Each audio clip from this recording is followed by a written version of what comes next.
Mesdames, Messieurs, bonsoir et bienvenue à tous à la une de ce journal. Scandale en plein cœur de Yaoundé. Une femme perd ses quadruplés après un accouchement prématuré en l'absence d'une couveuse disponible. La scène se déroule à l'hôpital central de la cité capitale. Accusée d'avoir séquestré la mère des bébés décédés pour faute d'une facture impayée, l'hôpital s'en défend et affirme avoir tout mis les moyens en jeu pour sauver la vie de ses nouveau-nés. La radio française réagit à la suite d'une controverse suscitée par une correspondance visant à accuser le journaliste Alain Foka de proximité sociologique avec le professeur Maurice Kamto. RFI réaffirme son soutien à Alain Foka et manifeste son indignation face aux insinuations à caractère ethnique soutenues par Atangana Mana. Voilà pour le sommaire.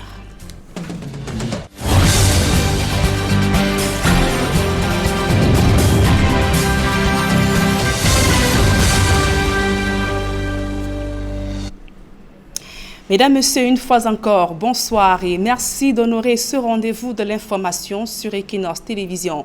En ouverture de ce journal, ce drame qui ébranle la cité capitale, une dame perd ses quadruplés après un accouchement prématuré en l'absence d'une couveuse disponible. La scène se déroule à l'hôpital central de la ville, accusée d'avoir séquestré la mère de ses bébés pour une facture impayée à hauteur de 54 000 francs CFA. La direction de l'hôpital s'en défend et affirme avoir tout mis en œuvre pour sauver la vie de ces enfants. Le reportage de Marcelin Gansop, Rodrigue Ngassi. J'ai beaucoup souffert avec mon accouchement. Je voulais au moins qu'un enfant reste en vie. Lorsqu'elle arrive à l'hôpital central de Yaoundé, dans la nuit du dimanche 10 au lundi 11 mai, Anne-Christine Tsama est loin d'imaginer que son rêve d'enfanter va se transformer en cauchemar. Au bout de moult péripéties, elle va pourtant mettre au monde 4 bébés, dont 2 de sexe féminin et 2 autres de sexe masculin. Sauf qu'entre 1h et 17h, le lundi 11 mai, elle va perdre tout le fruit de ses entrailles. J'ai commencé à accoucher. J'ai accouché d'abord de 2 premières filles. Après, le docteur est venu m'examiner. Il a constaté qu'il y avait encore 2 enfants. Il m'a fait encore accoucher des 2 autres enfants. C'était les garçons. On a appelé une dame qui m'avait accompagnée ici, là, que les couvreuses, il n'y avait pas de couvreuse, mais les enfants étaient quand même sur oxygène. Ne disposant que de 4 couveuses, toutes occupées, l'hôpital central va s'adresser aux hôpitaux partenaires. Il était question que nous trouvions des places dans un service de néonatologie en mesure de prendre en charge les prématurés de cette ordre de poids-là. Malheureusement, toute équipe n'a pas pu avoir de place à l'hôpital gynéco-obstétrique de Yaoundé, à l'hôpital au CHU, en commun à la Fondation Chantal Biya. 4 places de couveuses ont été trouvées dans un service de néonatologie de la place, mais qui exigeait une caution pour une admission. Faute de moyens pour payer la caution de 100 000 exigée, la famille se retrouve dos au mur et les bébés qui étaient sous oxygène à l'hôpital central, dans l'attente de leur transfèrement, vont décéder l'un après l'autre, laissant leur génitrice sans voix. Je me sens mal parce que sur 4 enfants, je n'ai même pas eu même un seul survivant. Je voulais au moins qu'un reste en vie. Ce que je reproche seulement, c'est qu'ils m'ont d'abord caché la mort de mes enfants. Parce qu'ils m'ont pas dit que les enfants sont morts. Quand je pars pour regarder les 2 derniers enfants qui restaient, il y a une dame qui m'a dit d'abord d'aller mettre le foulard. Quand je veux donc alors repartir, quand je sors de la maternité, c'est là que je vois ma soeur. Elle me dit que les 2 autres viennent de mourir. Le décès de ces quadruplés va créer une onde de choc. Et très vite, l'hôpital central de Yaoundé est mis sur le banc des accusés. Et malheureusement, les enfants naissants, ils avaient 2 d'entre eux avec une détresse respiratoire importante et ils n'arrivaient même pas à réagir favorablement malgré l'oxygène qui a été administré. Ce qui fait qu'autour de 7h30, nous avons perdu le premier. Le faible poids de naissance fait qu'à cet âge, la maturité pulmonaire n'est pas totalement acquise chez les nouveau-nés. Donc, ils sont successivement entrés en état de détresse respiratoire et à 13h, à 14h, à 17h, nous avons perdu successivement. L'immaturité pulmonaire et le faible poids des bébés, à peine 1,1 kg pour tous les 4, serait la cause principale de leur décès. Sauf que la direction de l'hôpital central est accusée d'avoir séquestré la mère des bébés pour non-paiement d'une facture de 54 100 francs CFA. Bon, on leur a dit que vous-même, avec cette situation, nous, on n'a plus d'argent. On ne sait même pas où on peut encore prendre l'argent, nous sommes placés là. Elle nous a dit, bon, nous sommes en train d'aller en réunion. Si vous pouvez avoir les 2 tiers. Cash, mon papa a dit, présentement, on ne peut pas avoir les 2 tiers. Ce sont les deniers publics qui doivent être suivis. La majeure a fait son travail. Son travail est de relever des frais à payer. Il y a un service social qui statue de la situation de la personne et il revient à moi, le directeur, en fonction de la proposition du service social de prendre donc une décision.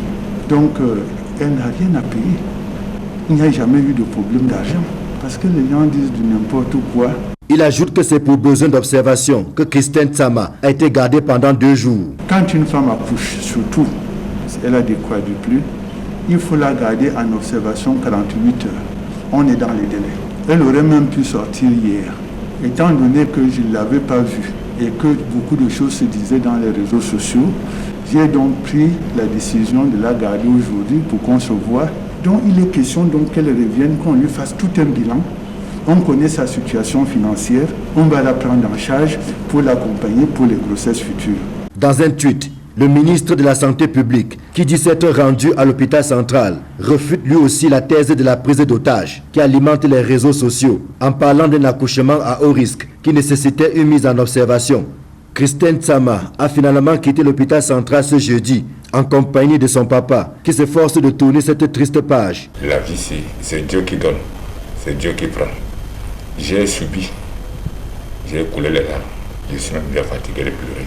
J'ai vidé ma poche, payé les habits de 4 enfants, payé les produits pour sauver ma fille, avec le concours de mes mères infirmières et tout. La disponibilité des couveuses aurait-elle permis de sauver les bébés nés prématurément? La grossesse a-t-elle été suivie dans les règles de l'art? Des questions et bien d'autres qui taraudent les esprits. Avec 4000 naissances en moyenne par an, dont environ 5% de cas de prématurité, l'hôpital central de Yaoundé mérite un plateau technique plus relevé. Et les premières conséquences de la fermeture de la clinique Marie-O à Douala, parmi les 2 patients atteints de coronavirus et placés sous oxygène dans cette structure sanitaire, au moment de la scellée, l'un a rendu l'âme à l'hôpital La Quintini de Douala. Dans un même temps, les réactions au sein du corps des médecins reprochent au gouvernement son approche répressive dans la lutte contre le coronavirus au Cameroun. Le propriétaire de la clinique scellée annonce un recours gracieux. Dallas Chana, Donald Brice, Cameroun. Vous le voyez, la clinique Marie-O, ici à Bali, dans le premier arrondissement de Douala, est bel et bien fermée. Sur le site de cette formation sanitaire privée, quelques vigiles assurent la sécurité. Première suite de la poste de scellé. Sur cette formation sanitaire privée, le décès de M. Mabingo, un patient atteint de coronavirus. Il était pris en charge ici depuis 3 jours jusqu'à son transfèrement hier jeudi à l'hôpital La Quintini de Douala. Il était l'un des patients pris en charge ici depuis. Le deuxième patient est encore interné à la clinique Idimé d'Abona Priso dans le premier arrondissement de Douala. Ils étaient au total, et toutes pathologies comprises, 6 patients pris en charge ici. 3 ont été transférés à l'hôpital La Quintini, un à l'hôpital gynéco-obstétrique et pédiatrique de Yassa, un à la clinique Odyssée et le dernier à la clinique Idimé. Chez les médecins, notamment du privé, les réactions très indignées, donc on n'hésite pas à parler sous cap d'irresponsabilité, de décisions précipitées, de sanctions contre cette clinique d'une capacité de 40 lits ou 12 postes d'oxygène. Le rôle que les formations sanitaires privées pourraient jouer dans la lutte contre la pandémie est fortement rappelé. Aux dernières nouvelles, le docteur Roger Ngoula, le propriétaire de la clinique Marie-O, devrait introduire un recours gracieux auprès du ministre de la Santé publique. D'ici à Bali, Dallas Chana, Donald Brice Cameroun, Equinox Télévision. Et le taux de fréquentation des hôpitaux est en baisse dans la région de l'Est Cameroun. Les patients atteints d'autres pathologies préfèrent se rendre dans les pharmacies par peur d'être infectés par le coronavirus. Et alors que la maladie progresse de façon inquiétante au Cameroun, les centres de santé affirment n'avoir jamais reçu d'équipement de protection du personnel médical dans la région de l'Est Cameroun. Le reportage de Benjamin Issam. Depuis la survenue de la pandémie du Covid-19, les populations de Bertoua n'ont plus le cœur à l'hôpital. Dès que tu pars, à peine que tu arrives, on commence à te demander, même si tu as la grippe, c'est marqué quarantaine. Tu tousses, c'est grave, c'est comme si on ne toussait pas avant, ou on n'avait pas la grippe là avant. Là. On doit vivre maintenant comment? Quand tu pars à l'hôpital, on va t'interner parce que le coronavirus est en train de faire gaffe. Maintenant, quand quelqu'un a le palu, il préfère rester à la maison, il envoie payer le remède parce que quand il arrive à l'hôpital, on va lui demander est-ce que tu as mal à la tête. Pas surprenant donc de voir les lits d'hospitalisation vides et le personnel raser les murs. Cette psychose a donné lieu à d'autres parades bien connues. Moi, je suis parti chez mon village. Il y a l'arbre là-bas qu'on appelle les bams. Il y a l'autre qu'on appelle les coupes. J'ai ramené tous ces écorces-là. Si j'ai maintenant le palio ou les maux de tête, je pile seulement, je bois, je reste tranquille. Quand j'ai un peu mal à la tête, je prends mes petits comprimés à la pharmacie, soit je prends mes cèpes du village, je mets aux narines et ça passe. Après avoir fui les hôpitaux, les malades ont trouvé refuge dans les pharmacies où la pression du coronavirus n'est pas perceptible. Nous recevons de plus en plus de patients. Contrairement au passé, nous avons donc ce sentiment et même cette confirmation. Les patients délaissent de plus en plus les hôpitaux pour venir se référer chez nous dans les officines ouvertes au public. Et cela est dû à une certaine psychose. Lorsque nous interrogeons les patients, on se rend bien compte que les patients ont une certaine peur.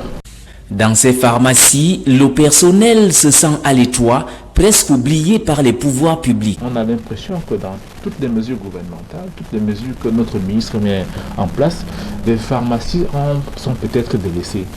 Les pharmaciens tout seuls font l'effort de mettre à disposition de tous les malades un gel hydroalcoolique. Quoi qu'il en soit, pharmaciens et médecins conseillent aux patients de se rendre à l'hôpital au moins de soupçons de symptômes Covid-19. Nous ne pouvons pas encourager l'automédication. Parce que semble-t-il, les malades ont tendance à fuir les hôpitaux pour aller ailleurs, pour se faire soigner au quartier. Le meilleur diagnostic se pose à l'hôpital. Dans les centres de santé privés, le personnel estime qu'il doit également bénéficier des appuis de l'État dans le combat contre le coronavirus. Et la gestion de la pandémie du coronavirus au Cameroun était au cœur du Conseil extraordinaire de l'Ordre national des médecins du Cameroun tenu ce jour à Yaoundé. Donc à la suite des débats, les résolutions suivantes ont été votées à l'unanimité des membres. Dans le Conseil de l'Ordre, sous la présidence du docteur Guy Sandjon, décide de commuer la session ordinaire du jour en session extraordinaire avec un seul point à l'ordre du jour, à savoir la situation du médecin camerounais face à la pandémie du coronavirus. Deuxième résolution, devant le nombre de sujets en instance, le Conseil décide de la convocation d'une session ordinaire convoquée en séance tenante les 29 et 30 mai 2020 à Douala. Troisième résolution, le Conseil constate que tous les médecins et autres personnels soignants sont à haut risque et insuffisamment protégés, qu'ils exercent en public ou en privé d'une part, dans les centres dédiés au Covid et non-Covid 2019 d'autre part. Il recommande que l'État assure la protection de tous sans distinction en assurant la mise à disposition des équipements de protection individuelle appropriés et d'autres dispositifs de sécurité. L'Ordre, quant à lui, s'engage à accompagner l'État dans la formation et la bonne utilisation de ces équipements. Recommande de toute urgence d'appliquer les recommandations de l'OMS en la matière, les frais de sécurisation et de transfert réalisés par des services compétents seront à la charge des familles. Huitième résolution, en référence à tous les codes et protocoles existants, le médecin qui a l'obligation des moyens est seul responsable des outils et moyens utilisés dans ces démarches diagnostiques, notamment à savoir les scanners, tests de dépistage ainsi que thérapeutiques. Pour terminer, l'Ordre rappelle à tous les membres de strict respect des règles d'éthique déontologique et réglementaires dans leur pratique quotidienne, fait à Douala à Yaoundé, le 15 mai 2020 pour le secrétaire général, le docteur Atedjoé Gervert.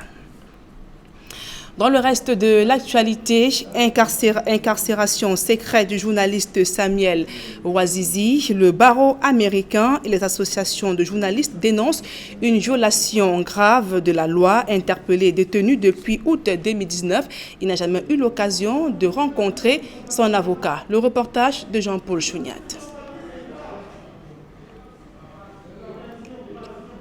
Suivant dans ce reportage de Jean-Paul Chouniat, je vous le disais il y a un instant, l'incarcération secrète du journaliste Samuel Ouazizi. Le barreau américain, l'association de journalistes, dénonce la violation grave de la loi. Interpellé et détenu depuis août 2019, il n'a jamais pu communiquer avec son avocat. Des précisions dans ce reportage de Jean-Paul Chouniat. Détenu dans un lieu secret depuis 10 mois. Le journaliste Samuel Ouazizi n'a toujours pas rencontré son avocat en charge du suivi de l'affaire devant le tribunal de grande instance du FACO. Nous avons fait plusieurs interventions pour qu'il soit présenté à un juge pour le rencontrer, le faire libérer. Personne ne nous a écoutés.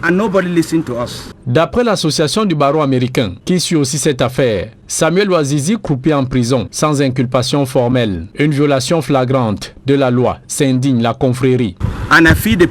J'imagine la douleur d'un journaliste en détention sans avoir commis un crime. Selon la loi, tout gardé à vue doit être présenté à un juge dans les 48 heures après son interpellation. Détenir Samuel Ouazizi 10 mois sans contact avec sa famille, ses confrères et son avocat, c'est une abomination. Attendant réponse à la 3e requête en habeas corpus introduite auprès de cette juridiction, les hommes de médias du Sud-Ouest dénoncent le musellement des autorités, des militaires et les attaques des séparatistes dont ils sont victimes pour le traitement de l'actualité liée à la crise anglophone. Quand vous donnez une information à leur défaveur, on vous accuse d'être en complicité avec les militaires et le gouvernement. Nous vivons dans la peur. Malgré ce climat de terreur et l'insécurité dans les 2 régions anglophones, les journalistes de cette partie du pays n'entendent pas baisser les bras et laisser le mensonge l'emporter sur la vérité des faits. Que l'information soit pour ou contre qui que ce soit, nous restons dévoués à assumer notre rôle basé sur l'éthique. Nous ne saurons sacrifier ces valeurs nonobstant les menaces des militaires. Et face à la pandémie Covid-19 qui se propage dans les prisons du pays, les ONG nationales et internationales, corporations et syndicats des journalistes appellent à la libération immédiate de Samuel Ouazizi. Interpellé le 2 août 2019, Samuel Ouazizi est soupçonné de complicité avec des séparatistes pour avoir diffusé des informations propagandistes dans une émission qu'il animait sur les antennes de Chilean Music TV, une chaîne de télévision basée à Buea, dans le sud-ouest.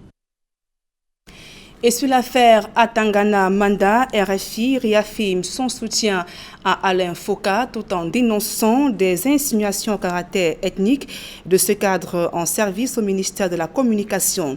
Equinox Télévision a pu se procurer une copie de la correspondance signée par la directrice générale de RFI et je vous livre la ténor.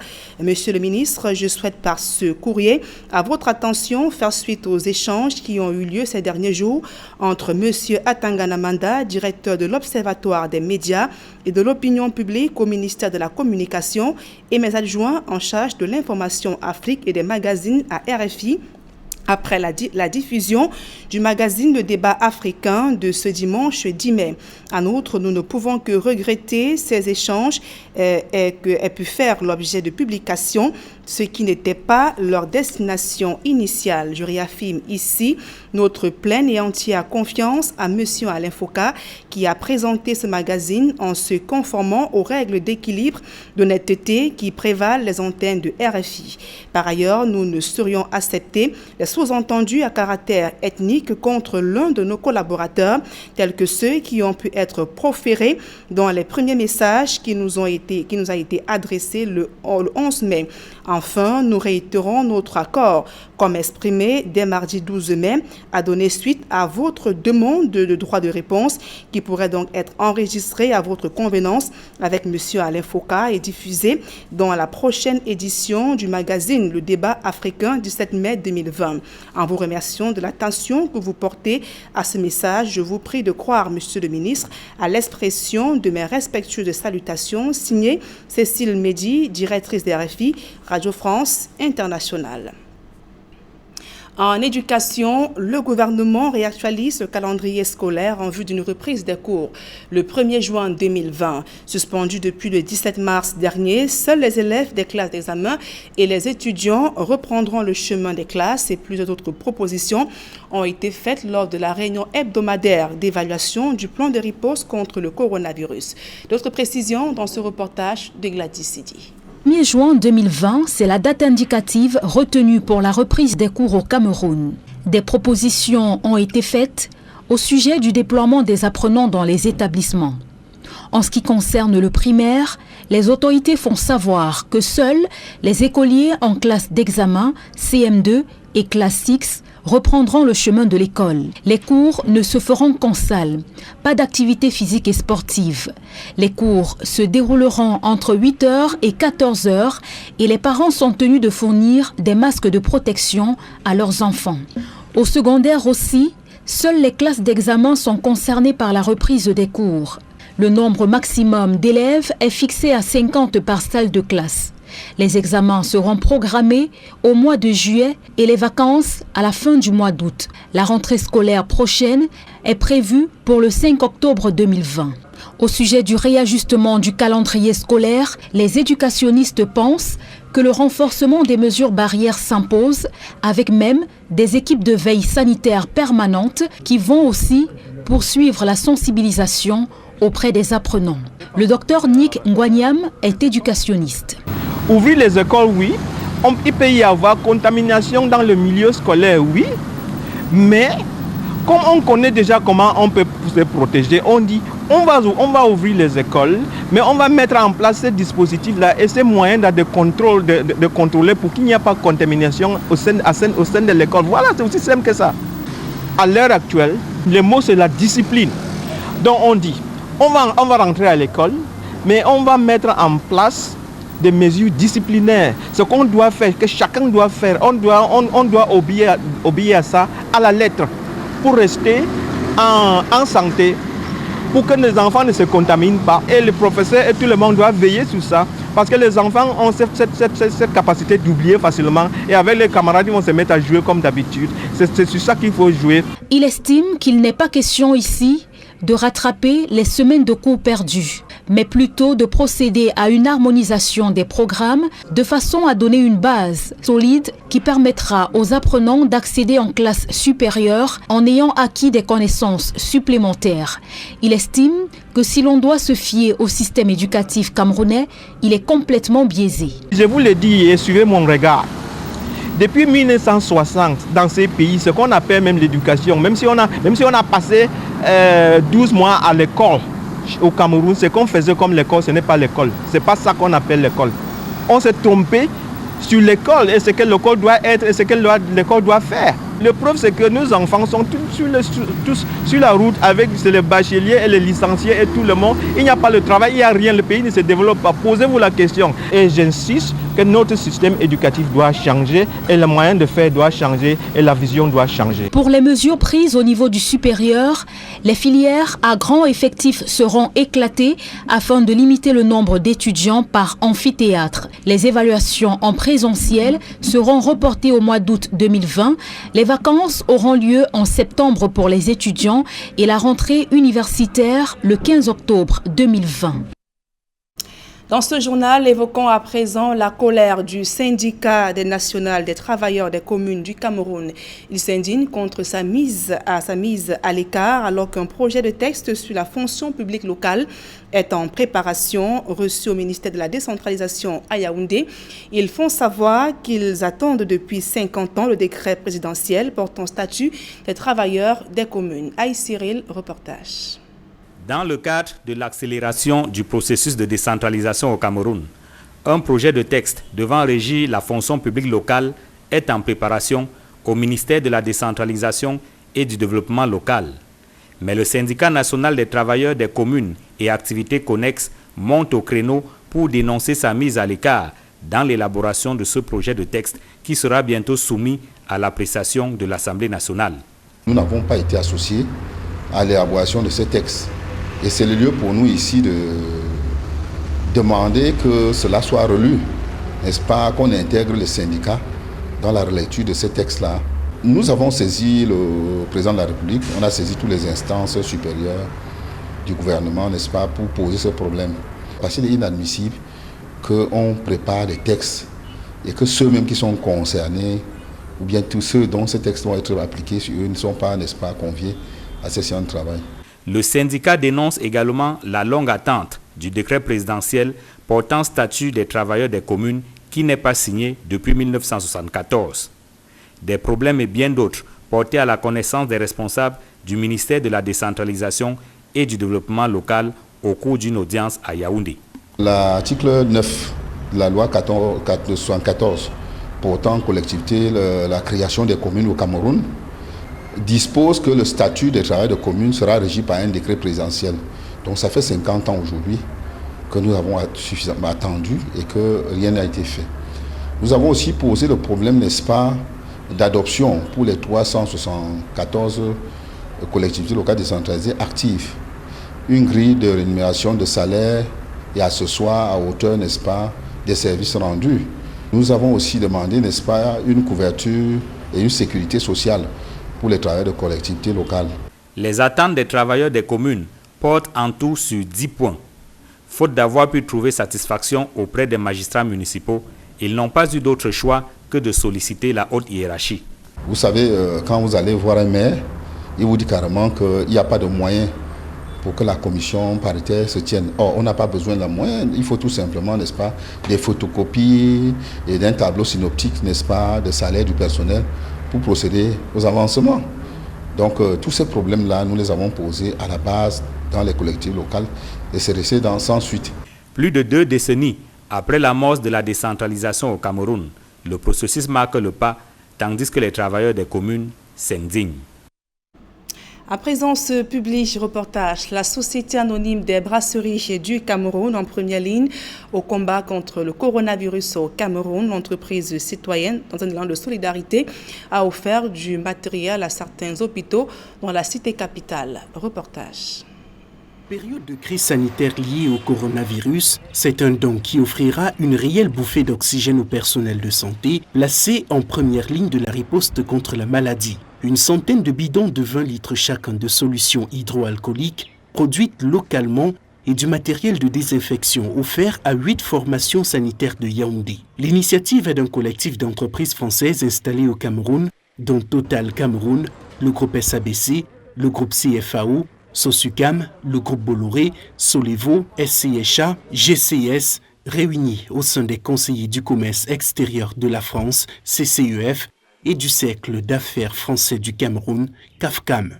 Cette action intervient quelques jours après la promesse faite le vendredi 17 avril 2020 à l'immeuble Étoile, lors de la rencontre entre l'ambassadeur de France au Cameroun, Christophe Guilou, le Premier ministre Joseph Dion Gounté et la délégation des CCEF et du CAFCAM. Aujourd'hui, il est difficile de rester indifférent face à cette pandémie. C'est dans ce cadre-là que le collectif constitué de Sosucam, de CFAO, de Total et du groupe SABC s'est réuni pour apporter une réponse à toutes les préoccupations des Camerounais. Le principal médicament de cette pandémie, c'est d'abord la prévention. La prévention, c'est se laver les mains, se nettoyer, se désinfecter. Donc le geste du collectif consiste simplement à répondre à cet appel qui ne peut laisser personne indifférent. La fédération existe, puisqu'il y a le collectif des entreprises françaises, mais particulièrement pour cette pandémie, elle s'est réunie pour mener des actions communes pour lutter contre cette pandémie qui mine le monde entier. De manière détaillée, les dons ont été offerts à l'hôpital général de Yaoundé qui a bénéficié de 25 bidons de 20 litres, l'hôpital central de Yaoundé et l'hôpital Jameau qui en ont eu chacun 40. L'hôpital gynéco-obstétrique et le centre hospitalier et universitaire de Yaoundé se sont vus offrir 20 bidons chacun.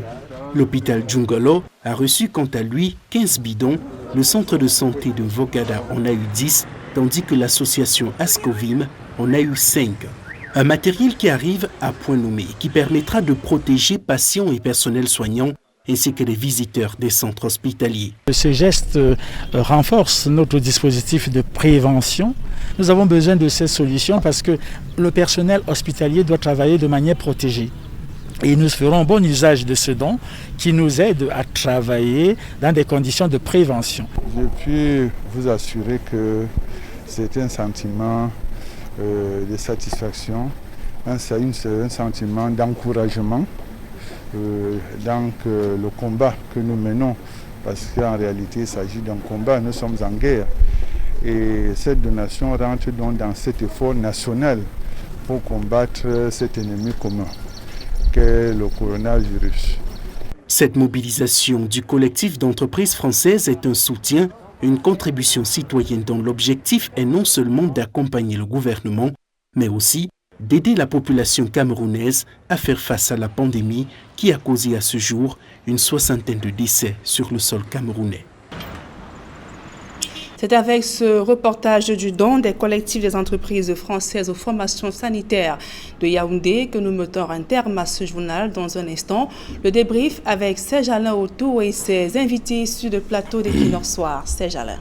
Voilà, Nadine Yambou, nous irons dans la région du Soleil Levant où, comme vous l'avez dit, les patients d'autres pathologies désertent les formations sanitaires parce qu'il y a la psychose. Effectivement, Serge Alain Otto. Voilà.